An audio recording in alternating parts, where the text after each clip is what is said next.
Hello there. Now, welcome everyone to Roll to Cast. And this here is another one in our series of between season episodes. And last week, you had a bit of a talk to Babybeards, Chris and Phil on DM talk. And yes, I'm aware that DM means dungeon mastering, and they talked all things refereeing. I just kind of thought it was a nice catch-all. I thought you meant DMs as in slide into your DMs. Oh, DM talk. What would they know about that? What would I know about that? Wow. Ellen, what do you know about that? Doesn't matter. Well, you got to slide into my DMs to find out. Oi. If you didn't know by now, you'll know in 3 seconds from now. We are going to be doing the opposite of that, which is player talk. So I'm joined here by, well, why don't you introduce yourself? Hello, I'm Ellen, and I played Cassie Glass in Season 1 of Roll to Cast, and I'm a big idiot when it comes to role-playing. And I am Sean Flo, and I play the role of Junk in Season 1 of Going Mainstream, and I too am a bit of a sneaky novice at playing. Sneaky novice? Sneaky novice. Okay, I thought you said sneaky novice. Sneaky novice. I am a bit of a novice, actually. And I actually thought we thought it'd be interesting for us to kind of just chat all things people that had no idea what they were doing and how to approach it. Because, I mean, we've reiterated this a few times, but we, apart from playing D&D, haven't really had much experience in role-playing. And Rollcast was kind of the perfect vehicle to actually force us to do more role-playing and get more experience that way. It's literally been experience for us. Yeah, there's never any better motivator than to do something you're not familiar with in front of possibly an infinite amount of audience members. For infinite amount of time. Yeah. It's now there on the forever. net. It will outlive us. Yeah, As long as, you know, the internet doesn't crash and we're thrown into post-apocalyptic end times. So I reckon let's start with Ellen. Yeah. How did you end up joining the apocalypse? What brought you into the world of role-playing? What was your first foray into it? First tabletop role-playing would be Dungeons & Dragons 5th edition. But, I mean, you could take it back from, like, I was always kind of interested in fantasy books and kind of, Star Wars, like nerd culture, kind of soft nerd culture. Soft nerd culture. And I just remember, like, my brother, it's weird, I don't think he's ever DM'd or even played Dungeons and Dragons, but, like, he would always kind of he would take, like, books like Deltora Quest, and he would kind of, like, recount them to me in, like, almost a role-playing way. So weird. I've only just remembered this now. That's like a deep hidden what did I just say? Hypnosis, maybe. A deep-seated memory of yours. Yeah. And, like, you know, acting is kind of like role-playing. Apart from your actions don't necessarily affect the narrative, because obviously it's all like the world, the big scale problems of the world. Yeah, because it's already written. You have to reverse engineer. You have to go, okay, I get here, so what would be the decision my character makes? Yeah. So, I mean, I feel like our career is not too far off of role-playing. It's just now we've got this added element of you've got certain limitations, which are different than acting, in that you've got dice, and it kind of is a bit randomly generated in terms of what you roll is what you roll. And the possibilities are endless as long as you stick to these rules. Exactly. Which is good, because rules are good. Yeah, rules are great. Rules contain the fun. Yeah. I'm talking facetiously, but I mean it. No, like, that's what we do as actors. A lot of acting is fun within limitations, or planned fun kind of thing, where, you know, you're doing a fun game, but you're also taking it seriously at the same time. Yeah. It's weird. It's interesting. For myself, I didn't know about Dungeons and Dragons, really. I mean, no, that's actually not true. I remember watching the movie. There's a movie called Dungeons and Dragons. With Jeremy Irons? Yeah. And I remember not relating that to Dungeons and Dragons, the game. I didn't know about Dungeons and Dragons or kind of tabletop role-playing in general until in my 20s, I'd say. It just kind of eluded my nerddom. Like, I love superheroes. I love Marvel and DC and Lord of the Rings and Star Wars and all that pop culture goodness. But that kind of corner of like kind of geekiness just kind of completely went by the wayside. Well, it can be quite scary to get into as well because you've got to kind of learn a whole system. Well, and what's interesting about that is I remember playing. So what I never got into, and I think this is kind of tangentially related, is Pokemon cards. And I used to collect Pokemon cards, and I never played the game. I played Yu-Gi-Oh for a little while. Yep. But even that was kind of like the idea of like this weird kind of turn-based, like which is I guess is it kind of feels like a sister kind of sister activity to the tabletop role-playing game. Yeah.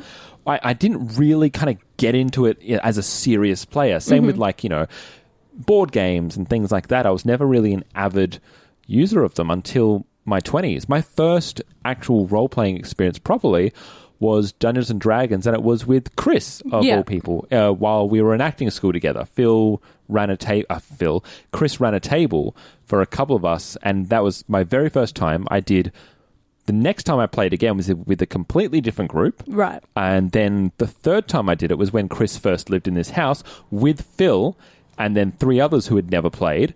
And then that never worked as well. So I played my first foray into D&D was playing 3 times, 1 session, and never returning to the game. And part of the fun is, it's almost like a sitcom. You keep coming back, and at a certain point, your characters have gotten into a groove where it's kind of like, oh, well, they're the big dumb one who's always going to kind of smash, and this is our kind of more courageous and ethical hero warrior type, and here's our magician. Like, it's all that kind of archetype, and so the fun of it is to kind of see what japes the gang gets into next, kind of thing. Do you listen to any role-playing podcasts besides Rollcast? I do not Interesting. Really. Well, and that's fair enough. I know for myself, in between the final time that I played for the first time, that one with Chris and Phil, by that point, actually, I remember I'd come up to Chris and we talked a lot about, I'd love for my character to do this, and over time that'd be really cool to do that. And I had all these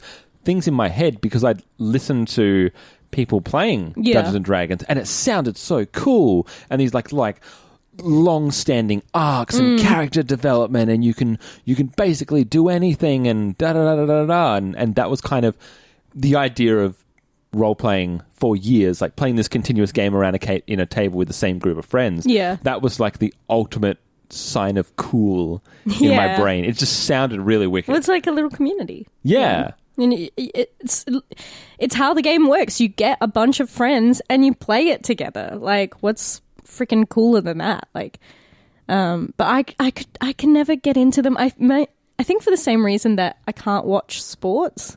I can't watch the sports and have the attention span to continue watching the sports. Whereas if I'm playing the sports, I'm in. Do you know what I mean? Yeah. It's kind of like that muscle mind, everything's kind of you're engaging everything. Yeah, whereas there's so many podcasts, and I know I'd probably enjoy a lot of them, but something like the Adventure Zone, you have to scroll back so far. I don't know what fucking campaign they're on. Yeah. And if it kind of stretches on endlessly, it's really hard to kind of stay engaged, which is why this concept of Rollcast really excited me, because it's half, you still get the half which is like our personalities as players, because that's part of the fun, to see the players go, ow, fuck, like yeah, you see the characters react, and then you also get to see the players react and go, oh shit, oh, all right guys, I got this. Yeah, but still with the immersion of getting songs, getting diegetic stuff, getting the sound effects, and for the most part, trying to really kind of sit into our characters. Yeah, and I was like, oh shit, man, that would be a podcast I'd listen to. And now I do. And now you but are also what you love. am in it. What was it like for you that first time? I guess sitting down with Rob DeCast and doing it as a player, like for us, we were very clearly the novices of the group. We didn't have the same experience that Chris and Phil have,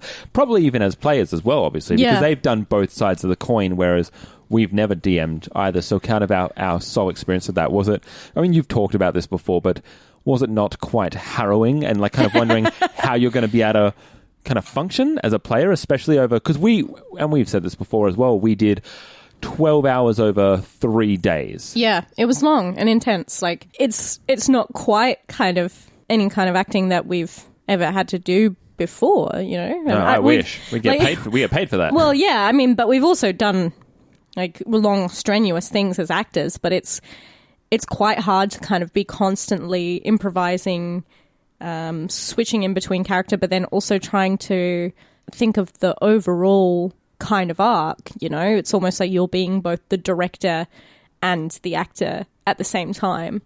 So it was a bit stressful, and a bit stressful as well because it's a stressful fucking game. Yeah. And it's ruthless, Cyberpunk is. Yeah, ruthless, and not only that, like I think we talked about this in the kind of wrap up, the post-season stream yeah, sheet. like at a certain point, you feel the world, like Phil done such a awesome job of creating this kind of, and Chris, like if we talk about season 2 a little bit as well, but both of our DMs are incredibly skilled at really building this world around us and making us feel, if not kind of everything visually, but the tone, like the tone for both seasons was so clear and it pervaded like the whole room as we played. And you just kind of pick up on that, and that's great. But it's also like almost feeling the same kind of stress that your character is feeling at any given time. And by the same token, I realize that both of them, what makes them really good DMs as well, is that they have a way of making the table feel safe.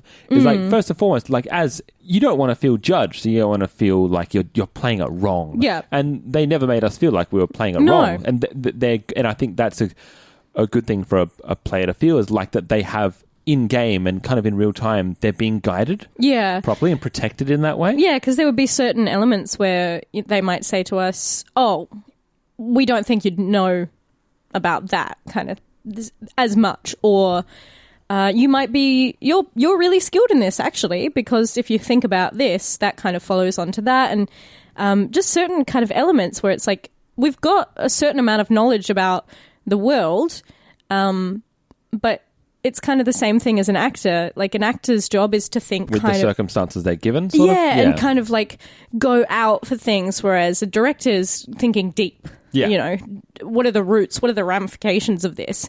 Whereas an actor, you're just kind of like, what's the next kind of crazy thing I can... You're, as a player, you're reactionary as well. As like, here is the world that is presented, here is your situation, what do you do? And then you just have to, you kind of can't necessarily plan for that, other than you plan so much in is you have developed this character, you've kind of built its foundational points, and you go, okay, based on this situation and what my character is, they would do this. And kind of not... I think that's the biggest thing, and if we kind of tie this into, I guess, player advice, or at least novice player advice, or people that have never role-played before, it's like, you don't necessarily need to plan so far ahead. It's like, and don't get too bogged down in, is this the right thing to do, or is this... Because the DM's going to be there to assist you. And if you're, because you don't want to, as a player, like, there are those, you hear those stories about people that are deliberately trying to fuck with the game. It's like, I look at this wall, describe what's on the wall, and describe what's on that wall. And just kind of deliberately being a dick about it. It's like, that's not fun. Yeah, you don't want to do that, but there's certain things where you're just like... And the benefit of being a player, and if you're not recording a podcast, is that you can take the time to ask. You can kind of go... I mean, we did this as well. We just edited it out. But you can go, hey... would I fucking know about this? Or, am I able to use this here? Or you're able to kind of like poke a little bit. And the DM's not going to be a fuckwit. Like, they want you to succeed. Because if you don't succeed, they're not succeeding. Or not succeeding in terms of like, you win the game. But more, you're both working collaboratively to make a story. And progress. Yeah, so if you're not...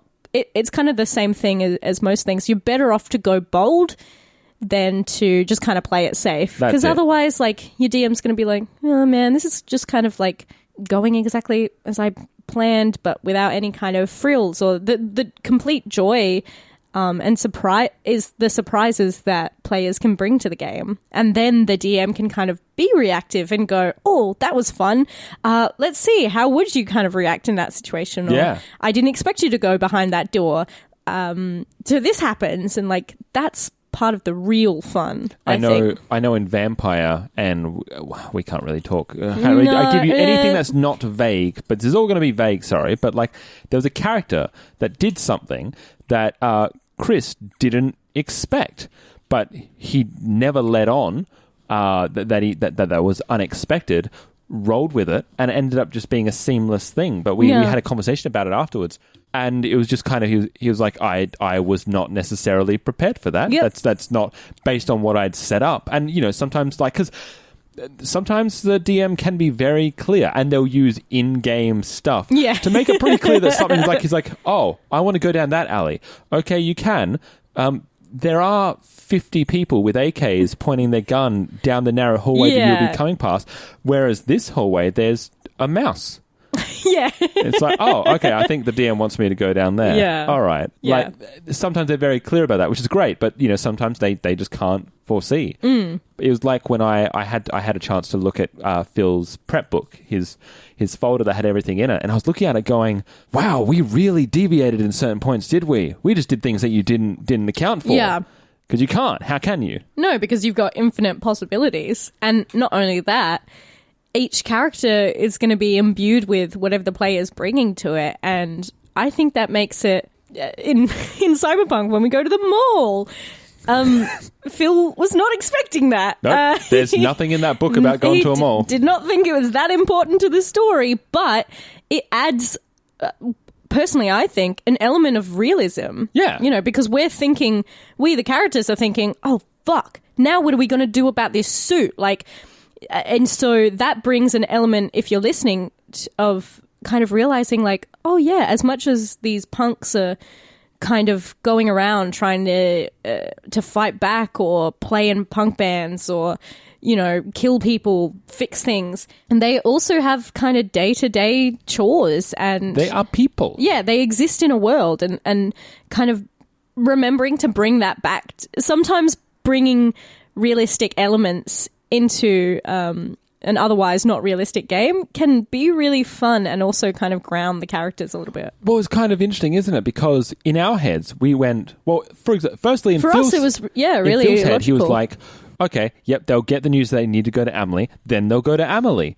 And whereas we sit there going, oh, I mean, we could just go to Amelie, but that seems kind of like we'd get punished for that. Yeah. Like, they would realize that we just okay, so we got to get a new suit. Yep. Where do we get the money from? Here's the money, we do that. And Phil's there going, you'll be fine. Yeah. In his head, he's like, you'll be fine, you'll be good. It puts you in the mind of these characters, you know. They might not necessarily... I don't know if this is what you're going to say, but it makes for more content. It makes for more content. But it's also like, sometimes the most straightforward path is not what happens, and you got to just roll with that. Literally roll with it.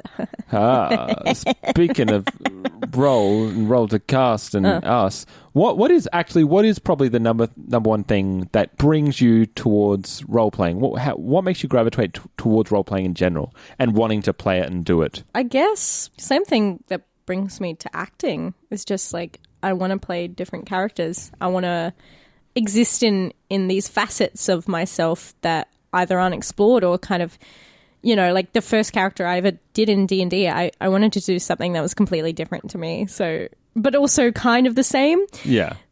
So she's like a big half orc, very strong. She's basically like the team's bruiser.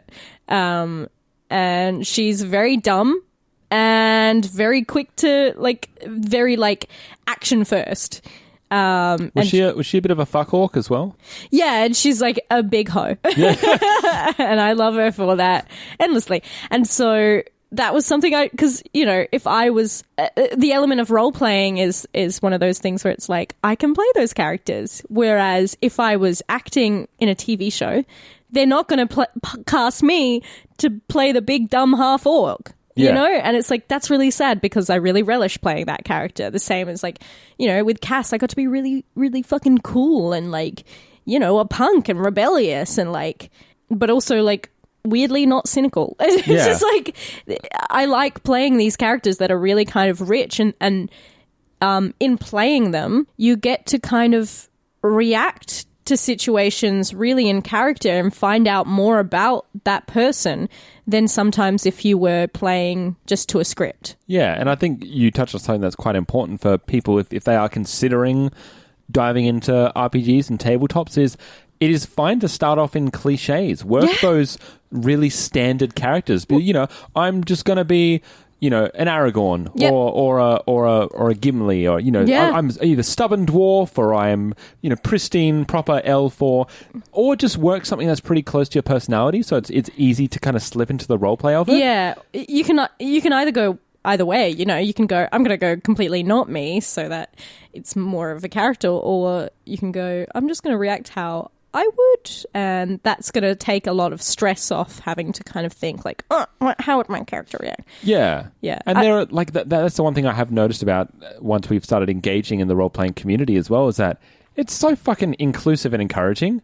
And everyone just wants, generally speaking, like, other than a few bad eggs that you might find somewhere, everyone wants you to have fun because they want to have fun. Well, you're all in it together, It's literally a game. If something happens where you're all a bit stumped, at least you're all a bit stumped. So the success of then figuring out the mystery or beating the bad guy can be kind of it's meant to be shared storytelling.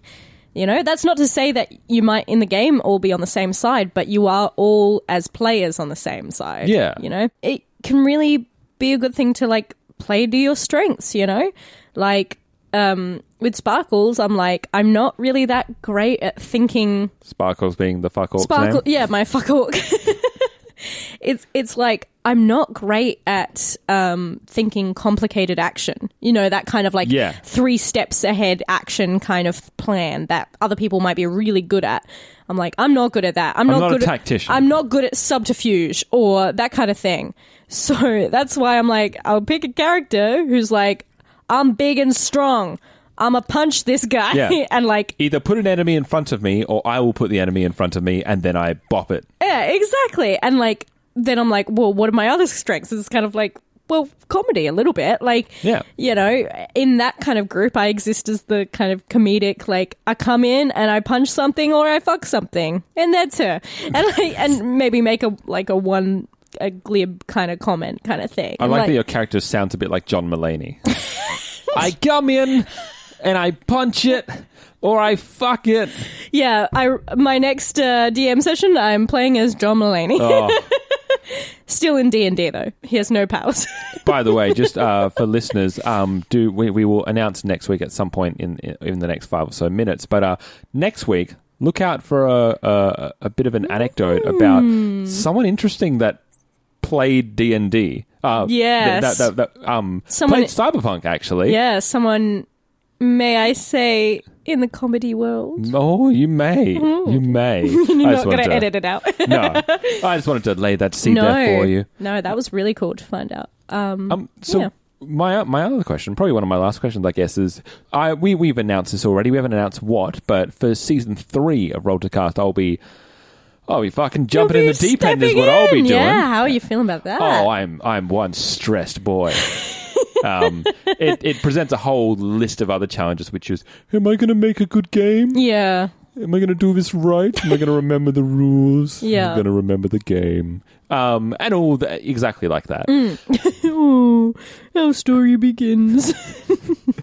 But it's fun. It's exciting for me, actually. I have only ever DM'd a one-shot, 1 4-hour session of D&D for Phil, actually, and a few of our friends is the one session I've ever done. Other than that, I'm like you in that I'm definitely a DM baby. Yeah. Is that something do you relish the idea of potentially stepping into the DM chair, or what's your thought about it so far? It's still quite daunting to me, but not necessarily in a put me off forever kind of way. It's kind of like when I was first starting out as an actor, I was kind of like watching other people direct. I'm like, I wonder if I could be a director. Yeah. Like, it's not something I don't think that I would I think if you do one thing, you have a kind of knowledge of how the other operates, and you might not take to it in the way that they necessarily would, but you kind of bring your own style to it, It's kind of like actors who direct, they understand how to talk to actors, and like, I don't think there's ever been directors who didn't go to act, but you never know. Quentin? I don't. Yeah, I guess maybe. Yeah, but not as a career switch. No, but it's definitely something that excites me because I obviously I like storytelling. It's Yeah. part of my job. It's part of all of my jobs. Like, and to kind of, I guess the one thing is just I would be scared that I wouldn't be able to be as quick on my feet. Like, yeah, because if it was just no structure, I suppose you could just kind of pull something out of your ass and be like, all right, that. Yeah. But knowing that you have a bigger world to kind of consider and also respect. It's not just a casual game with friends that you're just doing on a Saturday night with pizza. No, exactly. So, but then at the same time, I love lore and I love kind of world building and well, that's the big thing stuff. that I'm excited by. That I've like as soon as sometimes I'll go like a stretch of a couple of days and not kind of pick up the book, and then I go back into it or I start thinking about the world and using my mind palace for the characters of the people. I get really fucking excited. It's like, yeah, oh man, I hope this turns out the way that it's in my head, or at least close to it, or in the same ballpark, or all the stressful things that goes along with it. But kind of similar to what Phil and Chris said last week is that give it a go. Do it. Like, you know, they're also, if you're like us and you're surrounding yourself with players that have played before and are quite experienced, they're not going to fuck you either. They're, as much as a DM helps a player, players help DMs too. Yeah. So that's what they're there for. So it's once again, it's collaborative storytelling. Absolutely. Yeah. And I think it's just, you got to be brave. Both sides, you know, you got to kind of stick to your guns and go, I mean, don't be a dick about it, but a character might be like, no, my character would a player might be like, oh, my character would absolutely do this. And you're like, fuck, all right. Okay, roll for it. Yeah, Roll for it. Exactly. Good, you die. Well, and it was brave, you know. Do you have any kind of like last minute advice for people if we have any listeners, because this was definitely me a year or so ago that listens to role-playing podcasts but doesn't necessarily do it and have kind of thought about the idea of maybe getting into it and et cetera, et cetera. Yeah, God, fuck, I don't know if I can give out advice. I'm still not sure if I'm good at role-playing. I mean, just like the idea of like kind of like getting the confidence, I guess, to give it a go. You know what? Go out and buy some dice, because dice are nice and they are really pretty. And that's the first thing that Chris asked us to do, I remember. Yeah, and I had a lot of fun, and now I have quite a lot of fucking gaming dice. You really do. And now I'm like, well, I best game now. Yeah, I best use them. Yeah, but I think maybe also find something that you're into. You know, if you're like not into fantasy, there's plenty of RPG games that, like, you know, if you're really fucking into Star Wars, there's a shit ton of Star Wars role-playing games where you can be like, if you've always wanted to be a Jedi, guess what? Now you fucking can be. There's a whole Star Wars system dedicated to being a Jedi. Exactly. So I guess maybe find something that you have a bit of an affinity for. Like Sean said, those archetypes. If there's something where you know inherently, you know, if it's a space western, you're like, fuck, I know a space western. If it's fantasy, you're like, fuck, I know fantasy. If it's sci-fi, you know the drill. They're all there. Yeah, get something that you have a love for, you know, even if it's just like, I haven't got a strong affinity for any of these things, but I really like hanging out with my mates. So yeah, gonna go through that. Yeah. And for me, I'd say, you know, whether it is through, if you have friends that role play, absolutely hit them up, because that's going to be a safe space for you, I think, in general, to really ease yourself into it.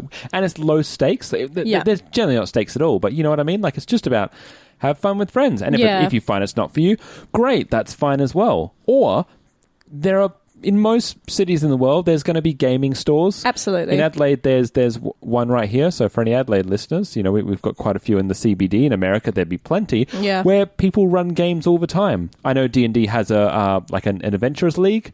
Pathfinder has similar things where people can just kind of drop in with their character sheets and they can play games, and people run them all the time. Like, it, you know, we can't say it enough. It's a community, and people are always going to welcome. You know, you will get DMs that kind of really like running games for beginners. Yeah. They like introducing people to the world of role playing. It excites them. Yeah. So, like, yeah, if you're hesitant to it through being nervous, that's totally normal. But also, if you're looking to play it, chances are you're gonna fucking love it. Yeah. I have one more piece of advice as well. For it. I know something that's really helped me is find a DM who knows their shit, because you don't want to be having a DM who can't give you those answers, you know, especially if you're really new and you just want to kind of jump in there. You don't need to know the whole fucking lore, but it's going to be really helpful if you play with a DM who can kind of, really kind of baby you a bit until you kind of find your feet, and then you're kind of off. So, you know, like all the games I've played, DMs have been really fucking knowledgeable. And even kind of my first character creation, I'm like, I'm not really sure how to fucking do this. And they were like, what kind of character do you want to be? And so I kind of like started talking through that, and they're like, okay, well then you should probably be this class, and you should probably be this race possibly, or they kind of gave me some options. And that was so fucking helpful, because it can be a bit daunting to just be like, I don't know, I read the book, but it was really long and hard to remember. You do you, I'll do me, okay? Then we'll meet at the game. But guys, guys and girls and everyone beyond, if you would like to meet us next time, come back next week. And in the final episode of our between season content, we have an interview that Phil, Ellen, and myself conducted with Mr. Mike Pondsmith, creator of Cyberpunk 2020 and founder of our Talsorian games. Yeah, no big thing. Our mate Mike, whatever. And a big shout out to Jay Gray, who's their social media guru, among many other things, and he was kind of he was instrumental in facilitating this interview for us. So we're eternally grateful to Jay for being a really good fan and supporter of us, and also helping to make that happen. Yeah, just a really fucking cool dude. Yeah. So thanks, Jay. Thanks, Jay. You're okay. Better than okay. Yeah, you're great, but it doesn't rhyme, so you're okay. You're Bay. And you know what? We'll leave them with that, because until next time, I have been Sean. And I'm Ellen. Olay. Hey. See you with Mike Pondsmith next week. Yay.